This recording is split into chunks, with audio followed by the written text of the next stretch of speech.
25 शुभचिंतन समारंभ यासाठी उपस्थित असलेले मान्यवर सन्माननीय प्रवीण साहेब,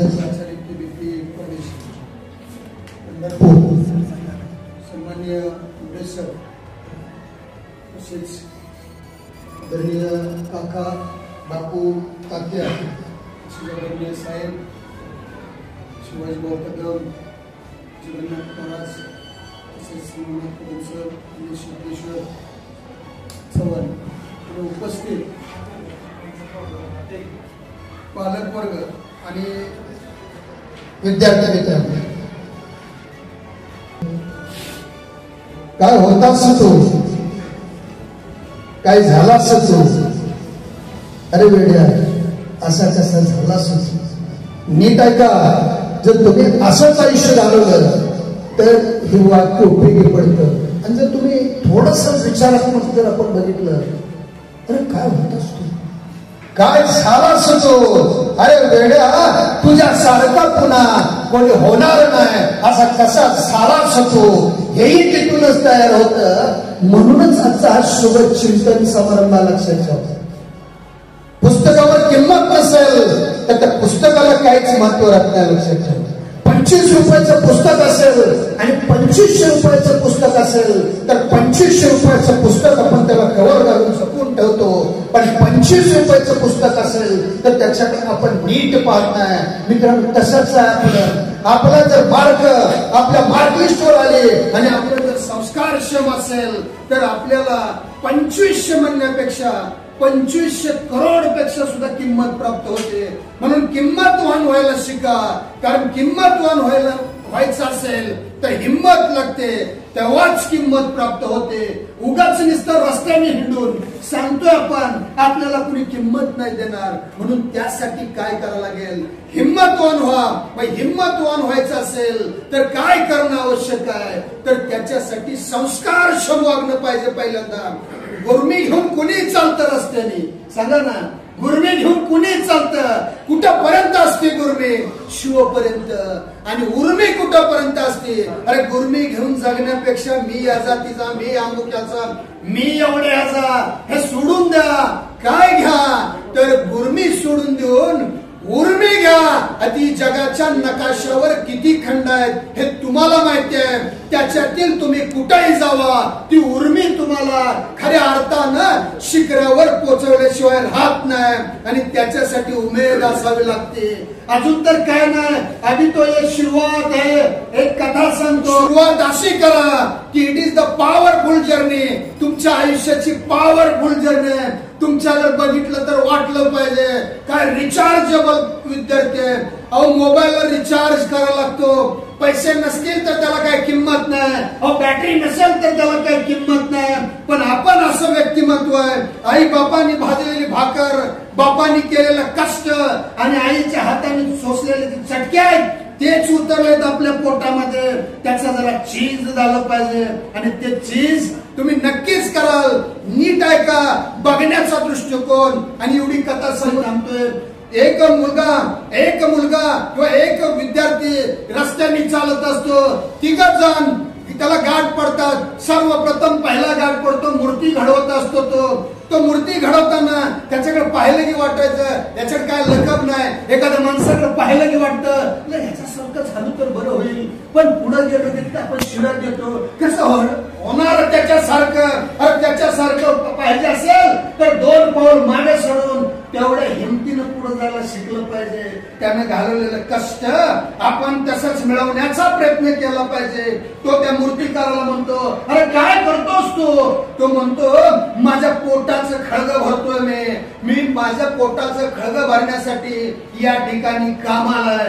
असं तो विद्यार्थ्याला सांगतो. तो विद्यार्थी तिथं पाहतो आणि पुढे जातो. दुसरा मूर्तिकार मूर्ती तीच घडत असतो. त्याला विचारतो, तुम्ही काय करताय, काय करता तुम्ही? तो म्हणतो, मला माझ्या मालकानं काम सांगितलंय, मी करतोय. मालकाने आमच्या एक टेंडर घेतलंय आणि ते टेंडरचं काम मी करतो. आणि मला याचे पैसे मिळणार आहेत म्हणून मी पैशासाठी काम करतोय, मालकासाठी काम करतोय. मित्रांनो, तो विद्यार्थी पुन्हा एकदा निरीक्षण करतो आणि पुढे चालत राहतो. तिसऱ्या ठिकाणी तो पोहोचतो. तिसऱ्या ठिकाणी पोहोचल्यानंतर तिथं मूर्तिकार असतो. तो एवढा घड असतो, इतका गर्क असतो, इतका मग्न असतो. अहो खरंच आहे, डीप वर्क करा.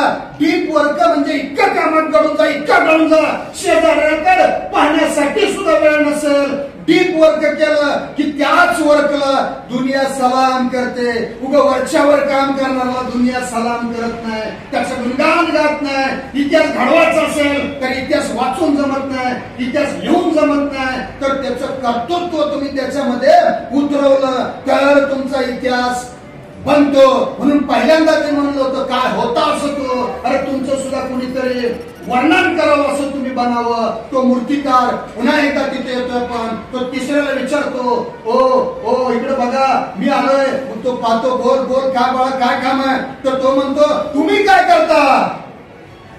तो सांगतो, मी या दगडामध्ये लपलेली सुंदर मूर्ती, अगोदरच आहे त्यात, ती सुंदर मूर्ती बाहेर करतोय. तो म्हणतो, शेजारी तर तशीच उभी मूर्ती आहे, तरी सुद्धा तुम्ही आणखी सुंदर.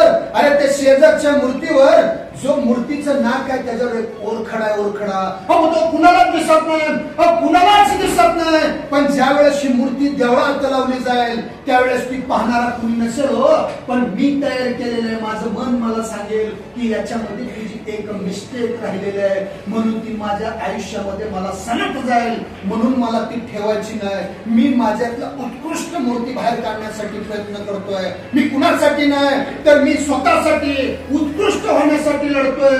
मला कुणी काय सांगितलेलं नाही, मला उत्कृष्ट व्हायचं आहे आणि तुम्हाला पण तेच करायचं. लक्षात ठेवा, आपली परीक्षा 11 तारखेपासून आहे. असं बनलं पाहिजे, मार्क कमी येतील जास्त येतील आणि नंतर समुदाय, पण लक्षात ठेवा पेपर इतकं सुंदर लिहायचं की आपल्यासारखं दुसरं कोणी नाही. आणि पेपर संपल्यानंतर जितकं म्हणून आपल्या आई वडिलांना मदत करता येईल संस्कारक्षम बना. कारण ज्यावेळेस तुम्ही संस्कारक्षम बनला, आपली शाळा आहे खरं म्हणजे आता बाहेर गेल्यावर कळतं आपलीच माणसं आपल्याला सांभाळून घेत होते. आपण तास सुटल्यानंतर कुठं थांबत होतो, आपण काय होतं, आपलीच माणसं विचारतात, अरे बाळा तू हे कशासाठी थांबलाय. आणि तेच शब्द आयुष्याच्या रणांगणात तुम्हाला निश्चित आठवतील. वाक्य एकच सांगतो, मराठी हिंदी इंग्रजी इतिहास भूगोल बायो केमिस्ट्री फिजिक्स त्या विषयाचं जर रसायन आपण एकदम प्राशन करायचं ठरवलं तर शक्यच नाही. पण जर का आपण ठरवलं पहिल्या पावलानं स्टेप बाय स्टेप आपण नक्की जिंकू. रणांगणात जिंकायचं आहे या फेब्रुवारीच्या मनात जिंका. भले किती कमी असू द्या तुमचा अभ्यास, घाबरू नका. पेपर व्यवस्थित लिहा, इतका व्यवस्थित लिहा की तुम्हाला सुद्धा वाटलं पाहिजे की मी बेस्ट दिलाय. आणि तुम्ही जर बेस्ट दिला तर आयुष्यामध्ये तुम्हाला बेस्ट बनण्यापासून कोणीच रोखू शकत नाही. आणि नेहमी किती संकट येऊ द्या, निराश होऊ नका. एक पेपर अवघड गेला, निराश होऊ नका, कारण त्याच निराशेत एक पाऊल टाकत गेलो तर उद्याची आशा असते. म्हणून पुढच्या पेपरची तयारी करा, भक्कम करा, इतकी भक्कम करा की रणांगणात तुम्ही विजयी व्हाल अशी अपेक्षा आहे. पण मनात पराभूत होऊ नका. आणि एखाद्याने समोरनं जर तुमच्यावर चाल करून आला तर त्याच्या हातामध्ये हात देऊन सांगा, चल आपण दोघं एवढ्या गरजेनं चालू आणि एक सुंदर काम करू. ते सुंदर काम तुम्ही करावं आणि तुम्ही सुंदरता फुलवावी. आणि 12वी म्हणण्यापेक्षा शाळेचं नाव तुम्ही उज्ज्वल करावं. आणि आयुष्यामध्ये कुठं जरी गेला तर श्री शिवाजी बाबा पाटील विद्यालयाचा विद्यार्थी आहे हे सांगण्यासाठी तर तुमची आयडेंटिटी तयार करावी. आणि ती आयडेंटिटी ज्यावेळेस आम्ही पाहाल त्यावेळेस आम्हाला गर्व वाटावं. असं काम तुम्ही करावं आणि ही परीक्षा तुम्ही सुंदर पार पाडावी. आणि तुमची सुंदरता तुमच्या मार्क लिस्ट मध्ये येवो, तुमच्या आई वडिलांपर्यंत उतरो आणि आई वडिलांचे चरण स्पर्श करून तुम्ही त्या ठिकाणी जावं. मोबाईल स्पर्श न करता त्यांचे चरण स्पर्श करून जा. ते लहरी त्यांच्या पायातून निघालेले जे आशीर्वाद आहेत, हातातून निघालेले जे आशीर्वाद आहेत ते तुम्हाला यश मिळवून देतील. एवढंच मी या ठिकाणी सांगतो आणि पुढील माझ्या आयुष्याची शुभेच्छा देतो. पेपरसाठी शुभेच्छा देतो आणि पुन्हा एकदा असे हसरी पाखर आम्हाला लाभले. इथून पुढे या शाळा आपलीच आहे, पण असं काही सुंदर करून या की तुम्ही आल्यानंतर सगळे म्हणले पाहिजे always welcome my dear student. एवढंच म्हणतो आणि या ठिकाणी थांबतो. जय हिंद, जय महाराष्ट्र, जय कर्मवीर.